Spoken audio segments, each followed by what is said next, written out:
এই যে ছেলেটিকে দেখছেন তার নাম হচ্ছে তেসাং। তেসাং কোরিয়ার অনেক দরিদ্র পরিবারের একজন সন্তান। ছোটবেলা থেকেই সে অনেক মেধাবী একজন স্টুডেন্ট ছিল, কিন্তু পরিবারের হাল ধরার জন্য অনেক আগে সে তার লেখাপড়া ছেড়ে দিয়েছে। বর্তমানে সে একটি কোম্পানিতে সাধারণ একজন কর্মচারী হিসেবে কাজ করছে। তবে তেসাং সবসময় তার পরিবারকে একটু ভালো রাখতে চাইত, তাই সে বাড়তি কিছু টাকা উপার্জনের জন্য নিজের জীবন বাজি রেখে ইলিগেল মালামাল সাপ্লাইয়ের কাজ করত। সে অন্য দেশের বর্ডার পার করে নিজের দেশে বিভিন্ন অবৈধ মালামাল ট্রাকের মাধ্যমে সাপ্লাই করে নিয়ে আসত। কিন্তু এত ঝুঁকিপূর্ণ কাজ করে তার তেমন কোনো লাভই হতো না, বরং লাভ হতো কোম্পানির মালিকদের। কিন্তু তার এত কষ্টের পরও তাকে কেউ তেমনভাবে মূল্যায়ন করত না। সবাই তাকে অনেক ছোট চোখে দেখত এবং সামান্য কিছু টাকা দিয়ে অনেক কঠিন কঠিন কাজ করিয়ে নিত। এভাবেই সকলের অবহেলার শিকার হতে হতে এক পর্যায়ে তেসাং তার জেদ, বুদ্ধি এবং সাহসিকতা দিয়ে এমন কিছু করে দেখায় যেটা কেউ কোনোদিন কল্পনাও করতে পারেনি। সাধারণ একজন সহজ সরল কর্মচারী থেকে সে হয়ে যায় তাদের দেশের সবচাইতে পাওয়ারফুল এবং ধনী ব্যক্তি। কিন্তু তার জীবনের চলার পথটা এতটা সহজ ছিল না। এর জন্য তাকে করতে হয়েছে অক্লান্ত পরিশ্রম এবং দুর্দান্ত এক মাস্টার প্ল্যান। আজকের এই গল্পটি সাধারণ কোনো গল্প নয়, বরং গল্পের প্রত্যেকটি জায়গাতে জায়গাতে এত বেশি টুইস্ট এবং থ্রিলিং রয়েছে যেটা আপনারা কল্পনাও করতে পারবেন না। তাহলে চলুন ঘুরে আসা যাক সাধারণ এক কর্মচারীর সবচাইতে ধনী মানুষ হয়ে ওঠার গল্প থেকে। তো গল্পটি শুরু হয় সাউথ কোরিয়ার একটি শহরে, যেখানে আমরা ছোট্ট একটি পরিবারকে দেখতে পাই, যারা কিনা একটি গাড়িতে করে কলম্বিয়ার এয়ারপোর্টে এসেছে। এই এয়ারপোর্টটির নাম হচ্ছে বোগোটা। আর এই পরিবারটিতে তেসাং নামক একটি ছেলে এবং তার মা বাবা ছিল। তারা আসলে প্রায় অনেকদিন যাবৎ কোরিয়া থেকে আমেরিকাতে সেটেল হতে চাইছিল, কিন্তু অনেক চেষ্টার পরও তারা কোনোভাবেই আমেরিকার ভিসা পায় না। তাই বাধ্য হয়ে তারা এখন কোরিয়া থেকে কলম্বিয়াতে শিফট হচ্ছিল। তবে কলম্বিয়াতে তারা শুধুমাত্র কিছু সময়ের জন্য যাচ্ছে, কারণ সেখানে থেকেই তারা তাদের ভিসার প্রবলেমটিকে সলভ করবে। এরপর সেখান থেকেই ডিরেক্ট আমেরিকাতে চলে যাবে। তো কলম্বিয়ার বোগোটা এয়ারপোর্টে ল্যান্ড করার পর তারা যখন গাড়িতে চড়ে কোনো এক জায়গার উদ্দেশ্যে যাচ্ছিল, ঠিক তখনই সেখানে বাইকে করে কয়েকটি ছেলে চলে আসে। আর তারা তাদের গাড়ির গ্লাসটি ভেঙে ফেলে তেসাংয়ের বাবার কাছ থেকে তার ব্যাগটি ছিনিয়ে নিয়ে যায়। অর্থাৎ তারা ছিল এখানকার ছিনতাইকারী। তেসাং তখন দ্রুত গাড়ি থেকে নেমে সেই ছিনতাইকারীর পিছু করছিল, কিন্তু ততক্ষণে সেই ছিনতাইকারী তার বাইক নিয়ে অনেক দূরে চলে যায়। তাই তেসাং অনেক চেষ্টা করেও কোনোভাবেই তাদের ব্যাগটি ফিরিয়ে আনতে পারে না। তবে তেসাং এখানে কলম্বিয়া আসার প্রথম দিনেই বুঝতে পারে যে কলম্বিয়া আসলে তার মতো মানুষদের জন্য তেমন নিরাপদ জায়গা নয়। তাছাড়া এখন তাদের যে ব্যাগটি চুরি হয়ে গিয়েছে সেখানে তাদের অনেক টাকা পয়সা এবং প্রয়োজনীয় কিছু কাগজপত্র ছিল। আর সেই কাগজপত্রগুলো ছাড়া কলম্বিয়াতে থাকাটাও তাদের জন্য অনেক কঠিন হয়ে যাবে। তবে সৌভাগ্যবশত কলম্বিয়াতে তেসাংয়ের বাবার একজন পরিচিত বন্ধু ছিল, যার নাম হচ্ছে মিস্টার সং। তাই তেসাং এবং তার পরিবার সোজা মিস্টার সং এর কাছে চলে আসে। মিস্টার সং যখন ইয়াং ছিল তখন সে অনেক দক্ষ একজন সোলজার ছিল। আর সে এবং তেসাংয়ের বাবা তখন একসঙ্গে ভিয়েতনামি যুদ্ধে অংশগ্রহণ করেছিল। সেখান থেকেই তাদের দুজনের বন্ধুত্ব শুরু হয়, কারণ সেই যুদ্ধের সময় তেসাংয়ের বাবা একবার মিস্টার সংকে বাঁচিয়েছিল। আর তেসাংয়ের বাবা তার পরিবারকে নিয়ে তার কাছে এই কারণেই এসেছে কারণ সে খুব ভালোভাবেই জানে যে মিস্টার সংই তাদেরকে এমন পরিস্থিতিতে সাহায্য করতে পারবে। কারণ বর্তমানে মিস্টার সং ছিল কলম্বিয়ার অনেক নামিদামি একজন মানুষ। সে বহু বছর ধরে এখানে বিজনেস পরিচালনা করে বর্তমানে এখানকার অনেক বড় একজন বিজনেসম্যানে পরিণত হয়েছে। তাই এখানকার অনেক প্রভাবশালী মানুষদের সঙ্গেও তার পরিচয় ছিল। তবে তেসাংয়ের বাবা যখন তার পরিবারের জন্য তার কাছে সাহায্য চাইতে আসে তখন মিস্টার সংয়ের আচরণ যেন পুরোপুরিভাবেই বদলে গিয়েছে। সে যেন আর আগের মতো ছিল না, তার ভেতরে অনেক অহংকার চলে এসেছিল। সে এখানে তেসাংয়ের বাবাকে বলে, তুমি কি ভেবেছ সেদিন তুমি আমার জীবন বাঁচিয়েছিলে? এটা তোমার ভুল ধারণা। সেদিন আমি আমার ভাগ্যের জন্য বেঁচেছিলাম, তারপরও তুমি আজ সেটার বিনিময় চাইতে এসেছ। তবে আমি তোমাকে ফিরিয়ে দেব না। এইটুকু সাহায্য তো তোমাকে আমি করতেই পারি। কলম্বিয়াতে মিস্টার সংয়ের প্রধান কাজ হচ্ছে কোরিয়া থেকে বিভিন্ন ধরনের পোশাক কলম্বিয়াতে ইম্পোর্ট করে নিয়ে আসা। আর এই সমস্ত কাজগুলো টাইম টু টাইম প্রপারলি করার জন্য মিস্টার সং এখানকার একজন প্রভাবশালী ব্যক্তির মেয়েকে বিয়ে করে ফেলে। ফলে তার ব্যবসা এখানে আরও মজবুত হয়ে যায়। আর বর্তমানে কোরিয়া থেকে যারা এখানে বিজনেস করতে আসে তারাই মিস্টার সং এর সঙ্গে যোগাযোগ করে। তো এবার মিস্টার সং তার একজন পরিচিত মানুষের মাধ্যমে তেসাং এবং তার পরিবারের জন্য একটি রুম ভাড়া করে দেয়।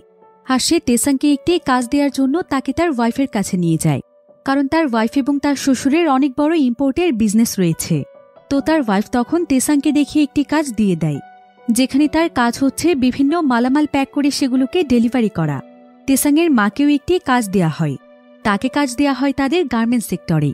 তো তেসাং এবং তার মা কলম্বিয়াতে এসে কঠোর পরিশ্রম করতে শুরু করে, যাতে করে খুব তাড়াতাড়ি তারা তাদের জীবনটাকে গুছিয়ে নিতে পারে।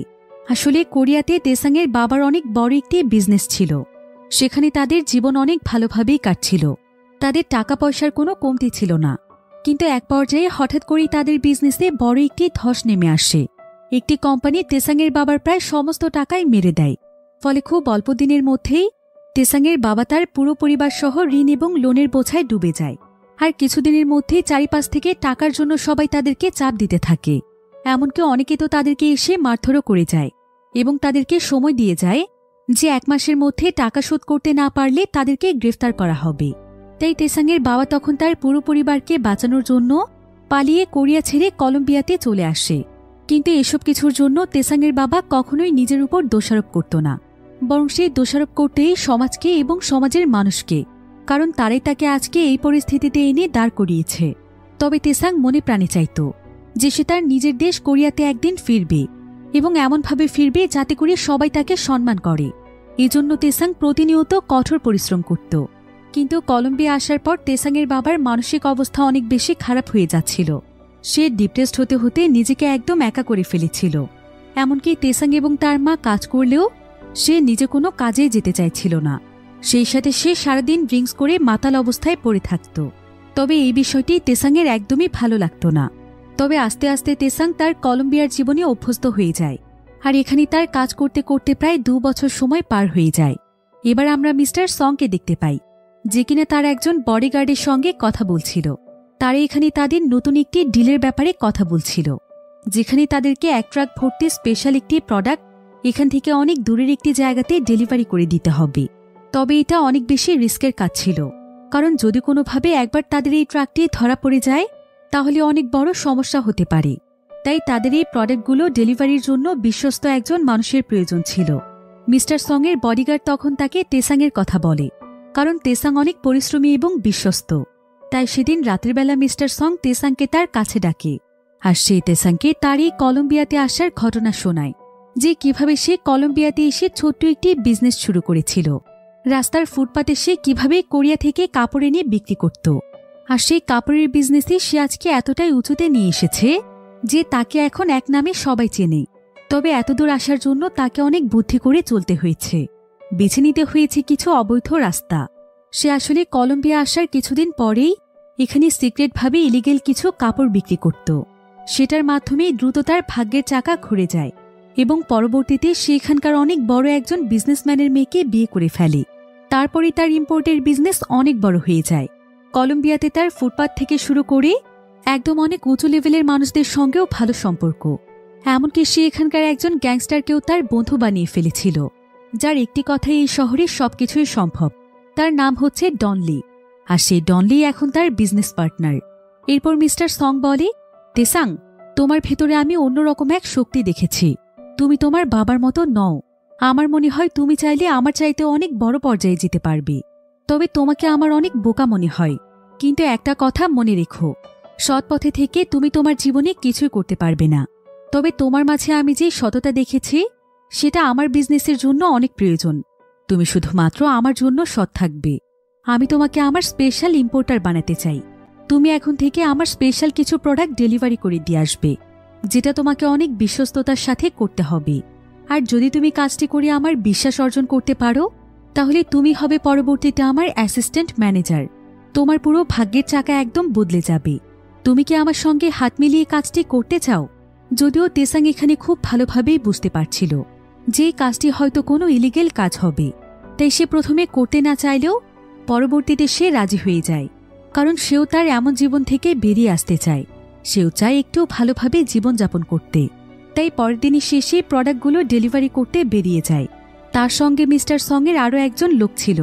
তাদেরকে অনেক দুর্গম একটি পথ দিয়ে প্রোডাক্টগুলো ডেলিভারি করতে হবে, যাতে করে কোনো চেক পয়েন্টে তারা ধরা না পড়ে যায় এবং পুলিশের হাত থেকে বাঁচতে পারে। আর তেসাংয়ের সঙ্গে ট্রাকের যে ড্রাইভার ছিল সে আসলে ছিল কলম্বিয়ান। তার নাম হচ্ছে ডিভাইন। ডিভাইন তখন তেসাংকে নিয়ে গোপন একটি ফ্যাক্টরিতে যায়, যেখানে সোয়াং নামক একজন ব্যক্তি তাদের জন্যই অপেক্ষা করছিল।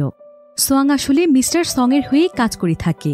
আর তেসাংরা যখন তাদের ট্রাক নিয়ে এখানে পৌঁছে যায়, সোয়াং তখন তাদের ট্রাক ভর্তি করে মালামাল দিয়ে দেয়। তবে তেসাং এখনও জানত না যে এই মালামালগুলো আসলে কি ছিল। যদিও তেসাংরা অনেক দুর্গম একটি জায়গা দিয়ে তাদের মালামাল ডেলিভারি করতে যাচ্ছিল, কিন্তু তারপরও সেই রাস্তাতেও একটি চেক পয়েন্ট ছিল। আর মালামালগুলো ডেলিভারি করতে সেই চেক পয়েন্ট পার হওয়া প্রয়োজন, এবং এই চেক পয়েন্ট পার হওয়ার পুরো কাজটি করে থাকে সোয়াং। সে আগে থেকেই তাদের ট্রাকটি পার হওয়ার সমস্ত ব্যবস্থা করে রাখে। তার প্রধান কাজই ছিল চেক পয়েন্টের কয়েকজন পুলিশকে টাকা খাওয়ানো এবং তাদের গাড়িটি কলম্বিয়ার রাস্তাতে প্রবেশ করিয়ে দেয়া। অর্থাৎ তারা সেই প্রোডাক্টটি অন্য কোনো দেশ থেকে কলম্বিয়াতে সাপ্লাই করে নিয়ে আসছে। সোয়াংয়ের আগেও বেশ কয়েকবার মিস্টার সঙের ট্রাকগুলো এভাবে পার করিয়ে দিয়েছিল। তো আজকে যখন একটি চেক পয়েন্টে সোয়াং টাকা দিয়ে আসতে যায়, তখন তার পেছনে সোয়াং এবং ডিভাইন নামক সেই ড্রাইভার গাড়ি নিয়ে ওয়েট করছিল। কিন্তু আজকে আবার এই চেক পয়েন্টে চেক করার জন্য এখানে বড় একজন ইনচার্জ তার পুরো টিম নিয়ে চলে আসে।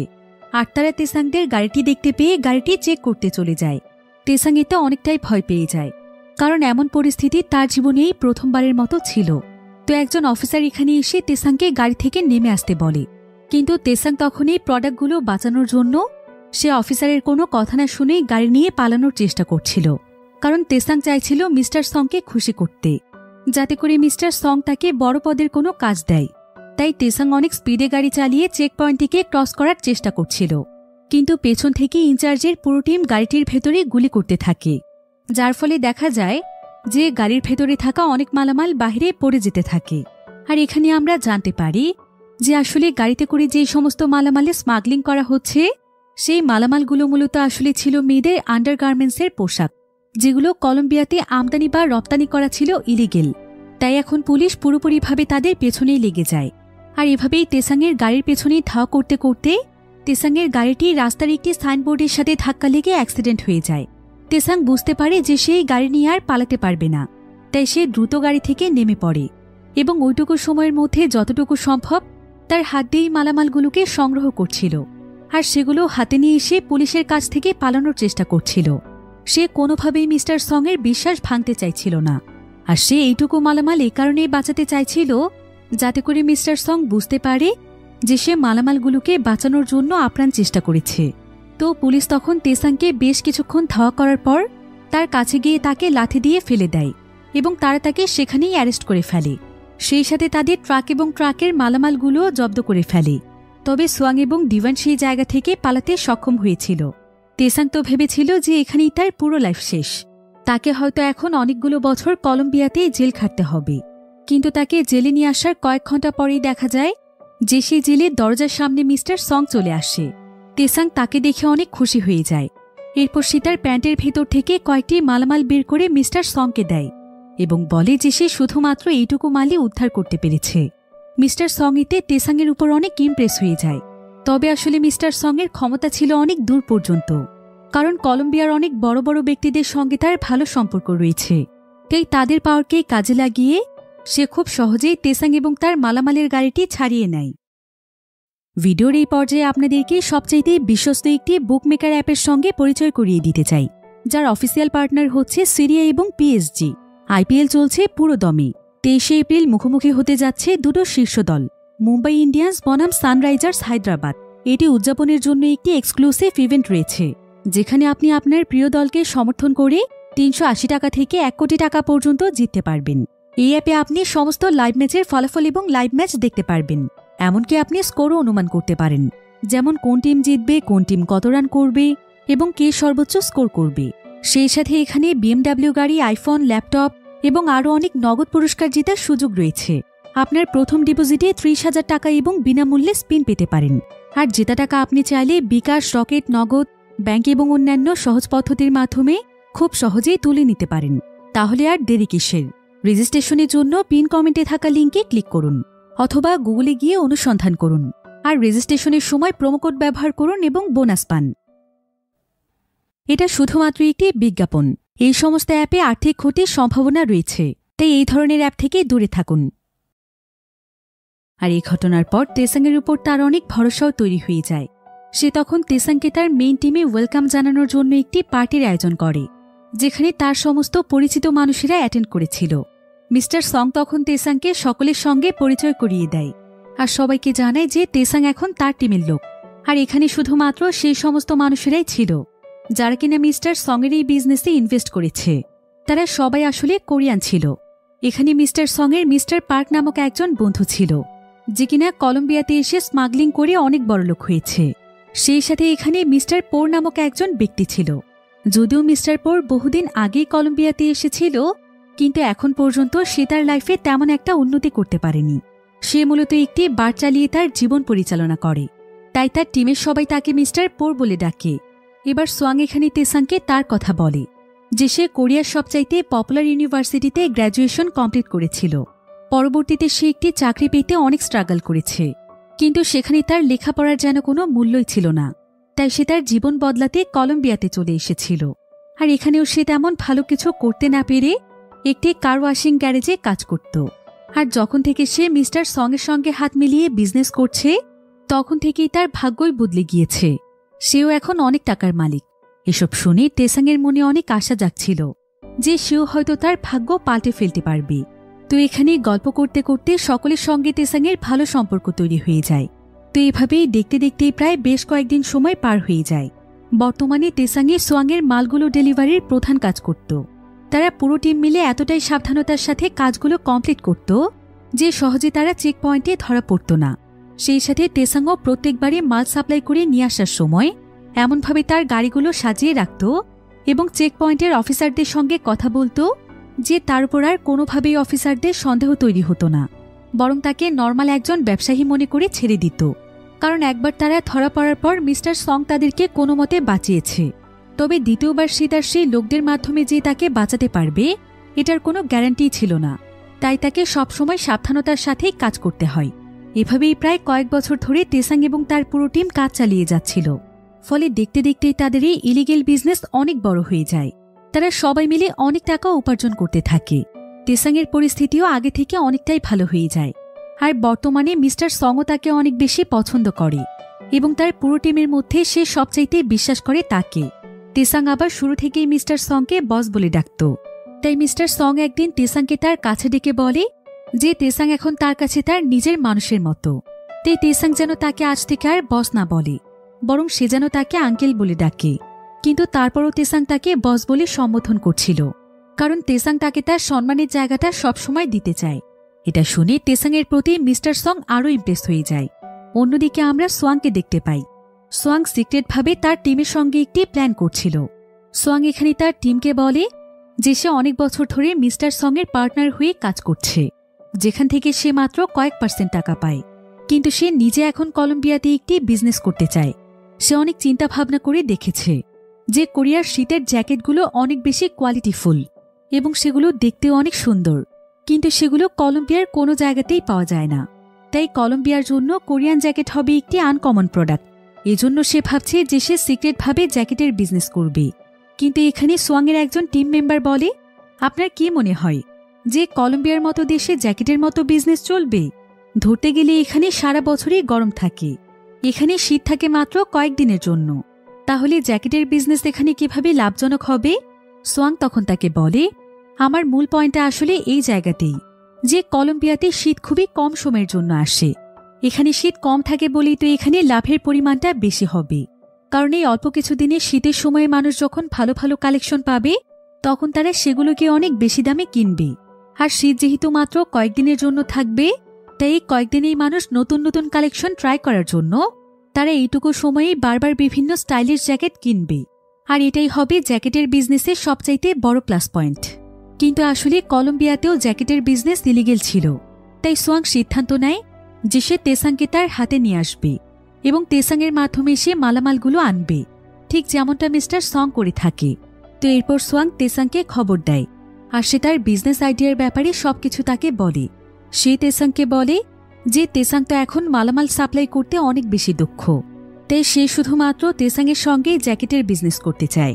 এই জন্য তেসাংকে শুধুমাত্র একটি প্রাইভেট লাইন তৈরি করতে হবে, যাতে করে তারা খুব সহজেই এখানে মালামাল নিয়ে আসতে পারে। এসব বলে সোয়াং তেসাংকে একটি গানও দিয়ে দেয়, যাতে করে যে কোনো সময় এই গানটি তার কাজে আসতে পারে। সোয়াং এখানে তেসাংকে আরও বলে যে তেসাং যদি শুধুমাত্র মিস্টার সঙের সেই কাজ নিয়ে পড়ে থাকে তাহলে সে কোনোদিনও এর চাইতে বেশি দূরে এগোতে পারবে না।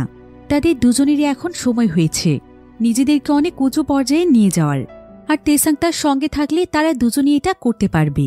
তবে সোয়াং তেসাংকে সম্পূর্ণ বিষয়টি মিস্টার সঙের কাছ থেকে গোপন রাখতে বলে, কারণ মিস্টার সং জানতে পারলে তাদের আইডিয়া সে চুরি করবে।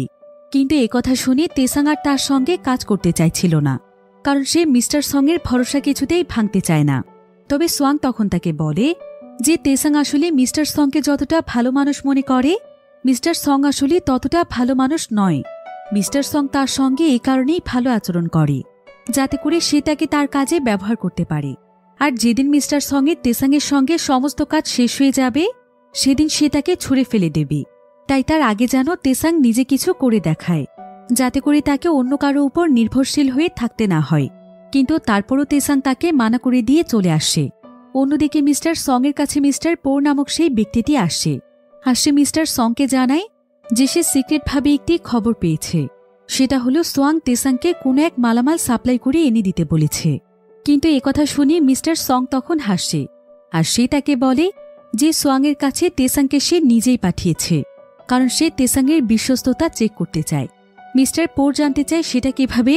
মিস্টার সং তখন তাকে বলে যে সে অনেকদিন ধরেই জানে যে সোয়াং গোপনে একটি বিজনেস শুরু করতে চায়, কিন্তু প্রোডাক্ট সাপ্লাই করে আনার জন্য তার কাছে কোনো লোক নেই। তাই তেসাং যদি তার সঙ্গে আলাদাভাবে কথা বলতে যায়, তাহলে নিশ্চয়ই সে তেসাংকে মালামাল আনার ব্যাপারে কিছু একটা বলবে, কারণ তেসাং এই ব্যাপারে অনেক এক্সপার্ট। আর তেসাং যদি সমস্ত সত্য কথা আমাকে এসে বলে দেয়, তাহলেই বুঝতে পারবো যে তেসাং বিশ্বস্ত কিনা। তো কিছুক্ষণ পরেই মিস্টার সঙকে তেসাং ফোন দেয়। মিস্টার সং তখন জানতে চায় যে সোয়াং তাকে কি বলেছে। তেসাং তখন তাকে বলে যে সোয়াং তেমন কিছুই বলেনি, সে শুধুমাত্র তার কাছে জানতে চেয়েছে যে সে মিস্টার সঙকে বিশ্বাস করে কিনা। মিস্টার সং তখন বলে, তখন তুই কি বলেছিলি? তেসাং তখন বলে, তখন আমি বলেছিলাম যার জন্য আমি দুবেলা খাবার খেতে পারি, তার উপর অবশ্যই আমাকে বিশ্বাস করতে হবে। মিস্টার সং তখন তার কাছে জানতে চায়, সোয়াংকে তোকে কোনো বিজনেসের ব্যাপারে কিছু বলেছে? তেসাং বলে না। এরপর তেসাং মিস্টার সঙের সঙ্গে দেখা করতেই আসছিল, কিন্তু বাইরে দাঁড়িয়ে সে মিস্টার সঙের কথা শুনতে পায়, যেখানে মিস্টার সং বলছিল যে সে শুধুমাত্র তেসাং কেন, পৃথিবীর কোনো মানুষের উপরই ভরসা করে না, সে তো শুধু সবাইকে ব্যবহার করে। এসব শুনে তেসাং বুঝতে পারে যে সোয়াং তাকে যা বলেছে সেগুলো সত্যি। এবার পরের শিপমেন্টে তেসাং যখন মিস্টার সঙের জন্য মালামাল আনতে যায়, তখন তার মিস্টার সঙের কথা মনে পড়ে যায়। আসলে মালামালগুলো নিতে আসার আগে মিস্টার সং তাকে বলেছিল যে সোয়াং নাকি কোরিয়া থেকে স্পেশাল কিছু প্রোডাক্ট অর্ডার দিয়েছে, সেটা ট্রাকও তার ট্রাকের আশেপাশেই থাকবে এবং সোয়াংয়ের প্রোডাক্টের গায়ে ব্লু স্টিকার থাকবে। তাই তেসাং যেন সেখানেই তার ট্রাকটি বদলে ফেলে, আর সে যেন সেই ব্লু স্টিকারের সমস্ত প্রোডাক্টগুলো তার কাছে নিয়ে আসে, আর সোয়াং যেন কোনোভাবেই জানতে না পারে যে তার প্রোডাক্টগুলো মিস্টার সঙের কাছে এসেছে। তো মিস্টার সঙের কথা মতো তেসাংও সেটাই করে। সে কোরিয়ার বর্ডারের কাছে তার ট্রাকটি বদলে ফেলে। আসলে সকল ধরনের প্রোডাক্টই কোরিয়া থেকে আসার পর এক এক করে ডেলিভারির জন্য এই জায়গাতেই রেখে দেওয়া হয়, আর এই প্রোডাক্টগুলোকে পাহারা দেয় ডিভাইন। এবং মিস্টার সঙের সঙ্গে পার্টনারশিপে যারা রয়েছে, তেসাং এক এক করে প্রত্যেকের মালামাল তাদের কাছে ডেলিভারি করে দিয়ে আসে। আর এক একজনের প্রোডাক্টে এক এক কালারের স্টিকার থাকে, তাই খুব সহজেই বোঝা যায় কোনটা কার প্রোডাক্ট। তো তেসাং তখন মিস্টার সঙের কথা মতোই সেই ব্লু স্টিকারের সমস্ত প্রোডাক্টের ট্রাকটি নিয়ে চলে আসে এবং সেটা সে মিস্টার সঙের ফ্যাক্টরিতে দিয়ে দেয়। প্রথমে তো তারা অনেক খুশি হয়ে যায়, কিন্তু যখন তারা বক্সগুলো খুলে দেখে, তখন তারা এখানে স্পেশাল কোনো প্রোডাক্ট দেখতে পায় না, বরং এগুলো ছিল মেয়েদের আন্ডারগার্মেন্টস, যেগুলো সাপ্লাই তারা আগে থেকেই করত। তাই তারা ভাবছিল যে সোয়াং হয়তো তাহলে এই প্রোডাক্টটি অর্ডার দিয়েছে। কিন্তু এখানে দেখা যায় যে গতকাল রাতেই তেসাং দুটো ট্রাকেরই প্রোডাক্টের স্টিকার বদলে ফেলেছিল। সে অরেঞ্জ স্টিকারের উপর ব্লু স্টিকার এবং ব্লু স্টিকারের উপর অরেঞ্জ স্টিকার লাগিয়েছিল, যাতে করে সোয়াং তার আসল প্রোডাক্টে পায়। এবং মিস্টার সং যেহেতু তাকে বারবার অরেঞ্জ কালারের স্টিকারওয়ালা প্রোডাক্টগুলো নিয়ে আসতে বলেছিল, তেসাংও তার কথা মতো সেটাই করেছিল। তাই তেসাংয়ের উপর মিস্টার সঙের কোনো সন্দেহ হয় না। সে ভাবছিল যে প্রোডাক্ট ডেলিভারির সময় হয়তো কোনো ভুল হয়েছে। এদিকে তেসাং তখন সোয়াংয়ের সমস্ত প্রোডাক্টগুলো তার ফ্যাক্টরিতে নিয়ে আসে। সোয়াং এতে প্রচণ্ড খুশিতে তেসাংকে জড়িয়ে ধরে, কারণ যদিও তেসাং তার সঙ্গে কাজ করতে রাজি হচ্ছিল না, তারপরও সে তাকে এত কঠিন একটি কাজ করে দিয়েছে। সে প্রোডাক্টগুলো তাকে এনে দিয়েছে। তাই সোয়াং তখন তাকে তার বিজনেসের পার্টনার বানিয়ে নেয়। আর কিছুদিনের মধ্যে তারা কলম্বিয়ার লোকাল মার্কেটে একটি শপ খুলে ফেলে এবং সেই শপের সামনের ফুটপাতেও তারা তাদের দোকান দেয়। আর তাদের এই বিজনেসের কিছুদিনের মধ্যেই দেখা যায় যে তাদের এই জ্যাকেটগুলো তাদের শহরে অনেক বেশি পপুলার হয়ে যায়। সোয়াং ঠিক যেটা ধারণা করেছিল সেটাই হয়। কলম্বিয়ার মানুষ জ্যাকেটগুলোকে অনেক পছন্দ করতে শুরু করে, আর মাত্র দুদিনের মধ্যে তাদের প্রথম শিপমেন্টে সমস্ত প্রোডাক্ট সেল হয়ে যায়। তাদের পুরো টিমের সবাই এতে অনেক খুশি ছিল। তেসাং এই বিজনেসের লাভ দেখে এতটাই খুশি হয়ে যায় যে সে এই বিজনেসটিকেই পার্মানেন্টভাবে করতে চায়, কারণ প্রথম শিপমেন্টেই তারা প্রচুর পরিমাণে টাকা পেয়েছিল। তবে সেই মার্কেটের আশেপাশে কলম্বিয়ার আরও বিজনেসম্যানরা ছিল, তারা ছিল কলম্বিয়ান জ্যাকেটের দোকানদার। তবে এখানে তেসাংদের জ্যাকেট আসার পর তাদের সেল অনেক বেশি কমে গিয়েছিল, কারণ তাদের জ্যাকেটের কোয়ালিটির তুলনায় কলম্বিয়ান জ্যাকেট ছিল খুবই নিম্নমানের। তাই সেই বিজনেসম্যান তেসাংদের উপর অনেক জেলাস হচ্ছিল। তো এভাবেই তেসাং তখন সোয়াংকে নতুন নতুন প্রোডাক্ট এনে দিত, আর সেই প্রোডাক্টগুলো প্রায় কয়েক মাস সেল করতে করতে তাদের বিজনেসও অনেক বেশি বড় হয়ে গিয়েছিল। তাই সোয়াং তখন মিস্টার সংকে তার হাতে নিয়ে আসার সিদ্ধান্ত নেয়, কারণ যদি সে মিস্টার সংকেও তার হাতে রাখতে পারে তাহলে তাদের এই বিজনেসে শিপমেন্ট তাদের জন্য আরও সহজ হয়ে যাবে, কারণ শিপমেন্ট সেক্টরের সমস্ত ক্ষমতাই ছিল মিস্টার সং-এর হাতে। তাই সোয়াংরা যখন তাদের বিজনেসে লক্ষ লক্ষ টাকা উপার্জন করছিল, তখন সোয়াং তাদের বিজনেসের থেকে অনেক বড় অ্যামাউন্টের একটি টাকা মিস্টার সং-কে দিতে শুরু করে। এতে বিনা পরিশ্রমে মিস্টার সং-এর অনেক লাভ হচ্ছিল। তাই সেও তখন আর তাদের ব্যবসাতে কোনো আপত্তি জানায় না, সেও খুশি হয়ে সবকিছু মেনে নেয়। ফলে তাদের এই বিজনেস আরও অনেক সহজ হয়ে যায়। আর মিস্টার সং-ও তখন তেসাংকে সোয়াংয়ের সঙ্গে কাজ করতে বলে, কারণ এতে তারও এখন অনেক বেশি প্রফিট হচ্ছিল। তো এভাবেই মাত্র 1 বছর বিজনেস করার পর দেখা যায় যে তেসাং এবং তার পুরো টিম অনেক টাকার মালিক হয়ে যায়।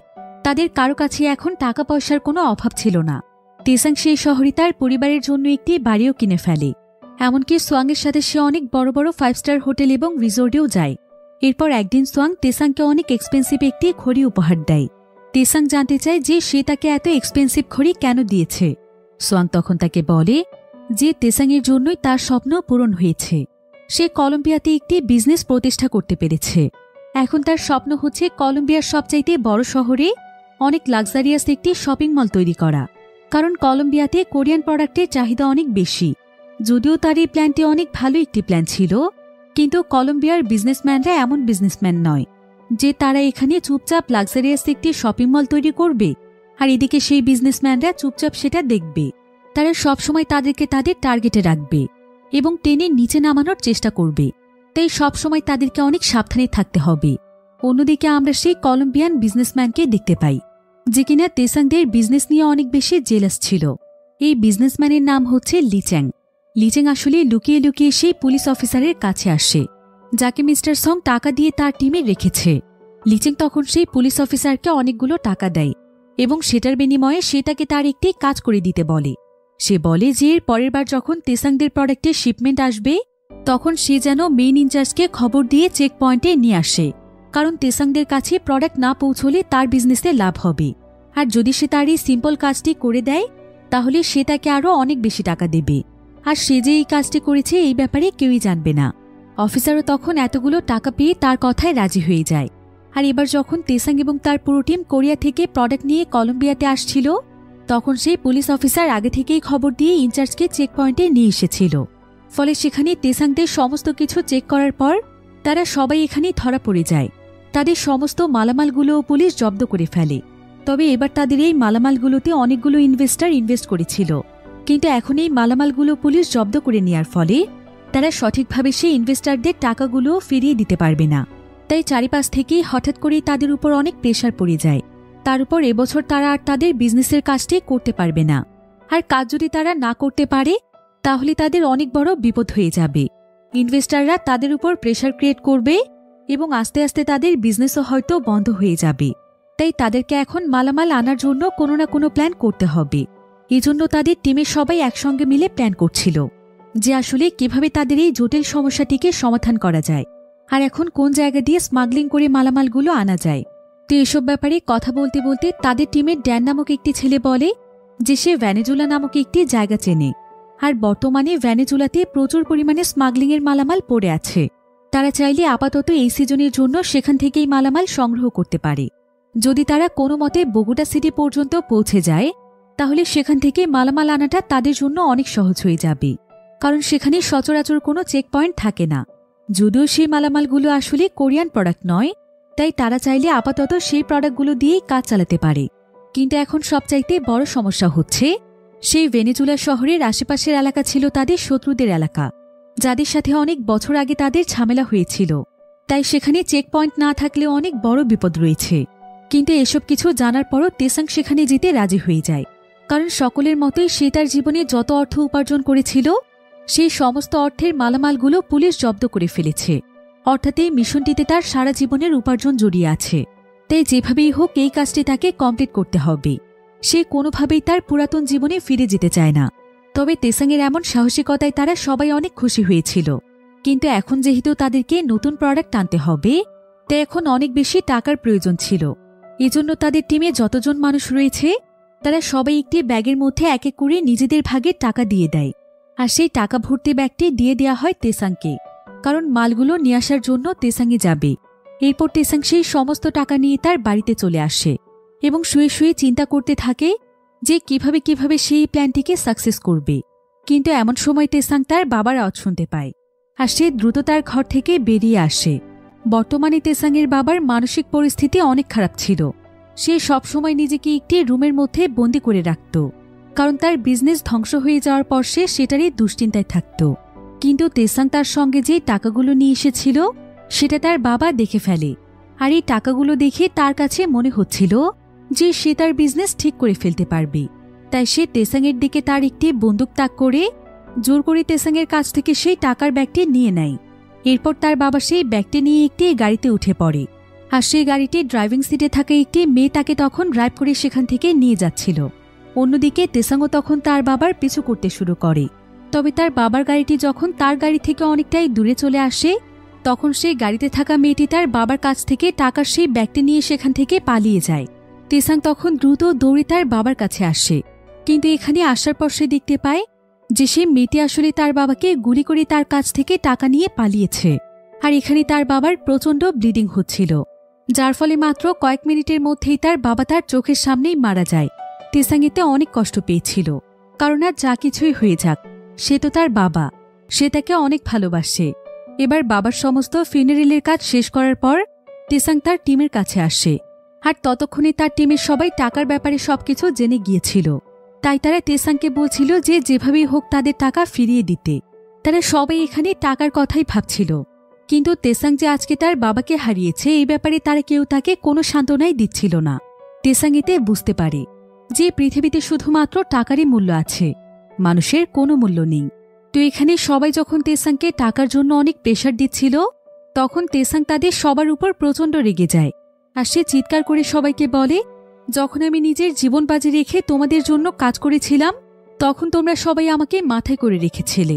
আমার জন্যই তোমরা তোমাদের বিজনেস দাঁড় করাতে পেরেছ, আর লক্ষ লক্ষ টাকা উপার্জন করেছ। তোমাদের কাছে যা অর্থ আছে সেই সব কিছুর পেছনে আমি আছি, আর আজকে সামান্য কিছু টাকার জন্য তোমরা আমার সঙ্গে এমন আচরণ করছো। তোমরা ভুলে যেও না আমি ছাড়া তোমাদের এই বিজনেস কিছুই না। এসব বলে তেসাং সেখান থেকে চলে আসে। আর পরের দিন তেসাংয়ের সঙ্গে দেখা করতে আসে সোয়াং। সোয়াং তেসাংকে কিছু টাকা দিয়ে বলে যে তেসাং যেন এখান থেকে অন্য কোথাও চলে যায় এবং নতুনভাবে কাজ শুরু করে তার জীবন শুরু করে। কিন্তু এমন সময় তাদের টিমের ড্যাং নামক সেই ছেলেটি বলে যে তাদের এত সহজে হাল ছেড়ে দেওয়াটা ঠিক হবে না। সে একটি খবর পেয়েছে, তাদের শপের সামনে কলম্বিয়ান যে লিচেং নামক বিজনেসম্যান রয়েছে সেই বিজনেসম্যান তাদের সমস্ত মালামালগুলো তার দোকানে উঠিয়েছে। তার মানে নিশ্চয়ই পুলিশদের সঙ্গে তার কোনো কানেকশন আছে। হতে পারে সেই তাদেরকে ধরিয়ে দিয়েছে, তা না হলে সেই মালামালগুলো তার কাছে কিভাবে এলো। তেসাং এতে সমস্ত কিছু বুঝতে পারে যে তাহলে সবকিছুর পেছনেই রয়েছে লিচ্যাং। তারে তাদের বিজনেস ধ্বংস করে দিয়েছে এবং তাদের সমস্ত মালামাল সে চালাকি করে তার নিজের করে নিয়েছে। তার মানে সে পুলিশ অফিসারকে টাকা খাইয়ে তাকে হাত করেছে। তেসাং তখন একটি প্ল্যান করে তার ট্রাক নিয়ে রাতের বেলা লিচ্যাংয়ের ফ্যাক্টরিতে চলে যায়। সেখানে সে ফ্যাক্টরির একজন কেয়ারটেকার ছিল। তো তেসাং তখন তার গাড়ি থেকে নেমে সেই কেয়ারটেকারের কাছে যায় এবং সে তাকে জানায় যে তাকে তার বস লিচ্যাং পাঠিয়েছে।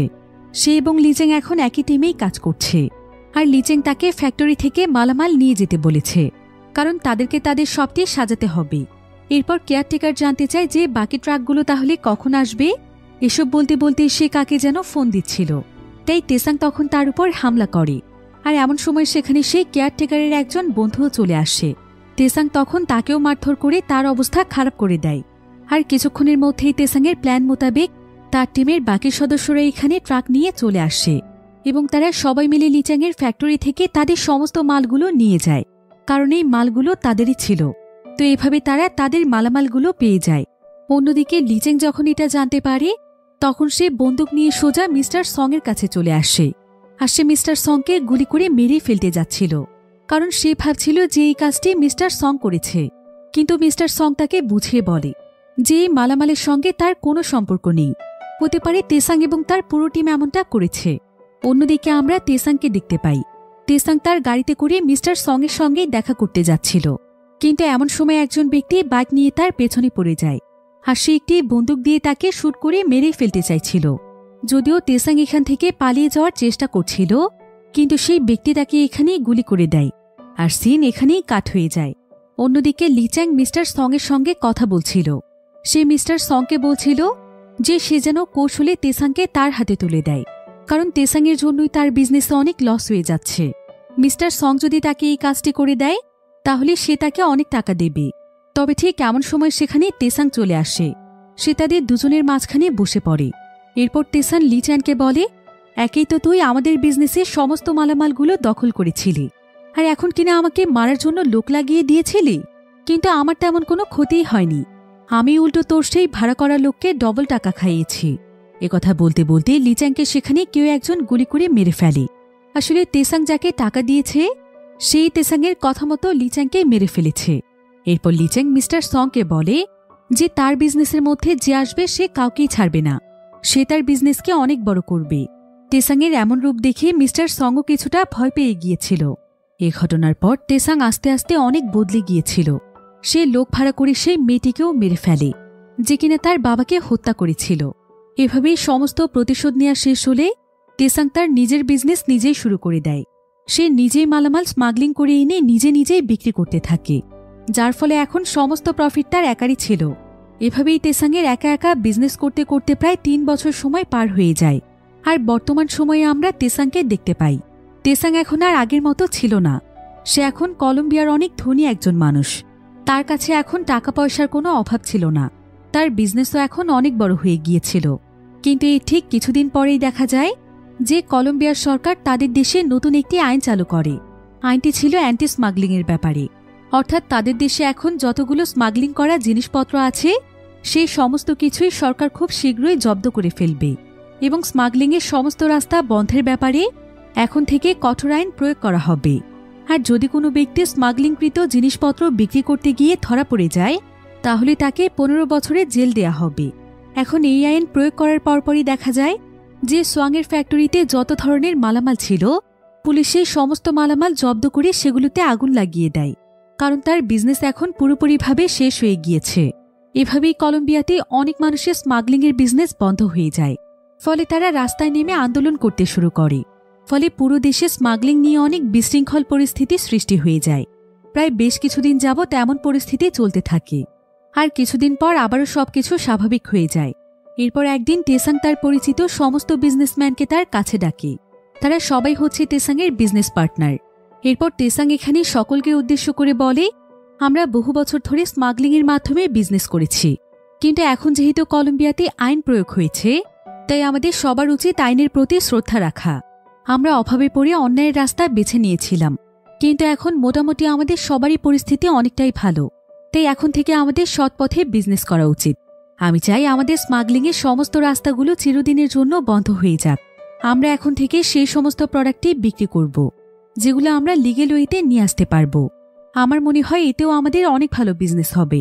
সৎ পথে থাকলে আমাদের মাঝে কোনো ভয় থাকবে না। আমরা সুন্দরভাবে বিজনেস করে আরও অনেক বড় হতে পারব। কিন্তু তেসাংয়ের এমন সিদ্ধান্তে অনেকেই খুশি হলেও মিস্টার সং, সোয়াং এবং আরও বেশ কয়েকজন বিজনেসম্যান মোটেও খুশি ছিল না, কারণ তারা ভাবছিল যে সৎপথে বিজনেস করলে তারা আগের মতো টাকা পাবে না। তেসাং সবাইকে কড়াকড়িভাবে নির্দেশ দিয়েছিল যে তারা সবাই যেন সব জায়গা থেকে ইলিগেল জিনিসপত্র সরিয়ে ফেলে এবং সবকিছু নতুন করে সাজায়। আর তেসাং যেহেতু এখন তাদের সবার চাইতে অনেকটাই পাওয়ারফুল ছিল, তাই তার কথা মতো সবাই এটাই করে। এবার সবকিছু পর্যবেক্ষণ করে তেসাং যখন তার গাড়িতে চড়তে যাবে ঠিক তখনই তার গাড়ির মধ্যে অনেক বড় একটি বিস্ফোরণ ঘটে যায়। আর তেসাং গাড়িতে না বসার কারণে সে বেঁচে গিয়েছিল, তবে সে তার শরীরে অনেক আঘাত পায়। কেউ আসলে তেসাংকে মারার জন্যই এমনটা করেছে। তেসাংয়ের টিমের বাকি সবাই এই দৃশ্য দেখে বুঝতে পারে যে তেসাংকে কেউ মেরে ফেলতে চাইছে। তারা ভাবছিল যে কলম্বিয়ার কোনো বিজনেসম্যানই হয়তো তেসাংয়ের পেছনে লেগেছে, সে তেসাংকে এই দুনিয়া থেকে বিদায় করে দিতে চাইছে। আর এই ঘটনার পর দেখা যায় তেসাংয়ের টিমের অনেকেই ভয় পেয়ে এই শহর ছেড়ে চলে যায়, কারণ এখানে তেসাংয়ের মতো তাদেরও জীবনে ঝুঁকি থাকতে পারে। তাই তারা তাদের যতটুকু টাকা পয়সা এবং জিনিসপত্র ছিল সেগুলো নিয়ে পালিয়ে যায়। তাদের টিমের ড্যাঙ্গো পালিয়ে যাওয়ার জন্য এয়ারপোর্টে যাচ্ছিল। অন্যদিকে সোয়াংয়ের কাছেও যত টাকা পয়সা ছিল সে সমস্ত টাকা পয়সা সুটকেসে ভরে প্যাক করছিল। আর সে এখান থেকে পালানোর আগে একজন ডক্টরের কাছে গিয়ে তার কিছু প্রয়োজনীয় জিনিসপত্র নেয়। অন্যদিকে আমরা তেসাংকে দেখতে পাই। তেসাং এখন পুরোপুরিভাবে সুস্থ হয়ে গিয়েছে। আর মিস্টার সং তেসাংয়ের সুরক্ষার জন্য তার জন্য স্পেশাল একটি বুলেটপ্রুফ গাড়ি নিয়ে আসে। এরপর তেসাং সেই গাড়িতে করে যখন তার অফিসে পৌঁছে যায় তখন সে সোজা সোয়াংকে ফোন দিয়ে বলে, তুমি আমাকে মারার জন্য এমনটা করেছো তাই না? কিন্তু সোয়াং তখন তাকে বলে, তুমি এসব কি বলছো? আমি কেন তোমাকে মারতে চাইব? আমার এসবের সাথে কোনো সম্পর্ক নেই। তেসাং তখন বলে, ভয় পেও না, আমাদের টিমে এমন অনেক বিজনেসম্যান আছে যারা কিনা আমার সঙ্গে কাজ করার যোগ্য নয়। আমি এতভাবে তাদেরকে বুঝিয়ে বলেছি যে আমরা সৎভাবে কাজ করব, কিন্তু তারপরও তারা ইলিগেলভাবে ব্যবসা করার প্ল্যান করছিল। তাই আমি নিজেই সেই বিস্ফোরণটি ঘটিয়েছিলাম, যাতে করে ভয় পেয়ে তারা এখান থেকে পালিয়ে যায় আর আমার বিজনেস থেকে সরে যায়। সবাইকে তো আমি সবার নিজ নিজ জায়গাতে পাঠিয়ে দিয়েছি, এখন আমি তোমার ব্যবস্থা করব। একথা শুনে সোয়াং অনেক রেগে যায়। কিন্তু ঠিক এমন সময় তার পেছনে সেই ডক্টর এসে তার গলার মধ্যে একটি ইঞ্জেকশন পুশ করে দেয়। ফলে সোয়াং প্যারালাইজড হয়ে যায় এবং সে সেখানেই মারা যায়। আসলে তেসাং এই ডক্টরকে টাকা খাইয়ে এমনটা করতে বলেছিল, কারণ সোয়াং এটা এই ডক্টরের মাধ্যমে তেসাংয়ের সঙ্গে করতে চাইছিল, যেটা তেসাং আগেই জেনে ফেলেছিল। আর এই সমস্ত প্ল্যানের ব্যাপারে মিস্টার সং জানত। তো এরপর মিস্টার সং এবং তেসাং সোয়াংয়ের লাশটি নিয়ে অনেক দূরে চলে যায় এবং একটি জায়গাতে তার লাশটিকে দাফন করে দেয়। এরপর তেসাং মিস্টার সংকে বলে যে এখন তার পাশে শুধুমাত্র মিস্টার সংই রয়েছে। সে তো অনেকদিন ধরে এই ইলিগেল বিজনেস থেকে বেরিয়ে আসতে চাইছিল, আর এখন সবাইকে সরিয়ে দেওয়ার পর সে এখন তার স্বপ্ন পূরণ করতে পারবে। সে কলম্বিয়াতে অনেক বড় একটি মার্কেট খুলতে চায়, যেখানে শুধুমাত্র লিগেল জিনিসপত্র থাকবে, যাতে করে পুরো কলম্বিয়াতে তার মার্কেটের সুনাম ছড়িয়ে পড়ে এবং তার দেশেরও সুনাম হয়। নিজের দেশের জন্য সে কোনো কিছু করতে না পারলেও এইটুকু করে মরতে চায়। এটাই এখন তার সবচাইতে বড় স্বপ্ন। আর এই স্বপ্ন পূরণ করতে সে মিস্টার সংকে তার পাশে চায়। মিস্টার সংও তখন তাকে ভরসা দেয় যে সে সবসময় তার পাশে থাকবে। তো এবার গল্প করতে করতে মিস্টার সং একটি জায়গাতে এসে গাড়ি থামিয়ে দেয়। আর এই জায়গাটি ছিল অনেক উঁচু একটি খাদ। মিস্টার সং এখানে তেসাংকে টয়লেটের কথা বলে গাড়ি থেকে বেরিয়ে যায়। কিন্তু ঠিক এমন সময় সেখানে আরও একটি গাড়ি আসে। এরপর বন্দুক হাতে নিয়ে একটি ছেলে তেসাংকে গুলি করতে চায়। আর এমন সময় মিস্টার সং এখানে এসে তেসাংকে মোবাইলে বলে, তুই কি ভেবেছিলি আমার গোলামি করে তুই আমার বিজনেসকে নিজের দখলে করবি? আমার বিজনেসকে ঘুরিয়ে তোর নিজের উপায়ে চালানোর সাহস কি করে হয়? আমার কাছ থেকে বিজনেস আইডিয়া চুরি করে এখন তুই নিজের মতো করে বিজনেস করতে চাইছিস? যদিও তুই আমাকে ভাগ দিতে চেয়েছিস, কিন্তু আমি নিজে সবকিছুর মালিক হতে চাই। আমি কখনোই কারো আন্ডারে কাজ করতে চাই না। তাই এখন আমার কাছে একটাই রাস্তা আছে, সেটা হলো তোর মৃত্যু। এই বলে মিস্টার সং গাড়ির গ্লাসটি নামিয়ে দেয় আর সঙ্গে সঙ্গে সেই ছেলেটি তেসাংকে গুলি করে দেয়। কিন্তু তেসাং সঙ্গে সঙ্গে সাইড হয়ে যায় আর সেই উল্টো তখন তার একটি বন্দুক বের করে সেই ছেলেটিকে মেরে ফেলে। আর সে গাড়ি থেকে বেরিয়ে এসে মিস্টার সংকেও গুলি করে দেয় এবং সে মিস্টার সংকে বলে যে কলম্বিয়াতে আসার পর সে মিস্টার সংয়ের জন্য সবকিছু করতেই প্রস্তুত ছিল। সে কখনোই তার কোনো ক্ষতি করেনি, এমনকি তার প্ল্যানের ব্যাপারে সে মিস্টার সংকে সবার আগে সবকিছু বলেছে। কিন্তু তারপরও সে তার বিজনেস দখল করার জন্য তাকে আজকে মেরে ফেলতে চেয়েছে। এটা কখনোই কোনো মানুষের কাজ হতে পারে না। এই বলেই তেসাং তাকে আরও কয়েকটি গুলি করে সেখানেই মেরে ফেলে। তেসাং আসলে আগেই সবকিছু জানত, তাই সে তার কাছে বন্দুক রেখেছিল। এরপর তেসাং সেই পাহাড়ের কিনারায় দাঁড়িয়ে আকাশের দিকে তাকিয়ে থাকে এবং চিন্তা করতে থাকে যে পৃথিবীতে অর্থেরই মূল্য সবচাইতে বেশি। অর্থের জন্যই মানুষ যেমন মুহূর্তের মধ্যে বন্ধু হয়ে যেতে পারে, আর এই অর্থের টান পড়লে সেই মানুষটি শত্রু হয়ে তাকে মেরেও ফেলতে পারে।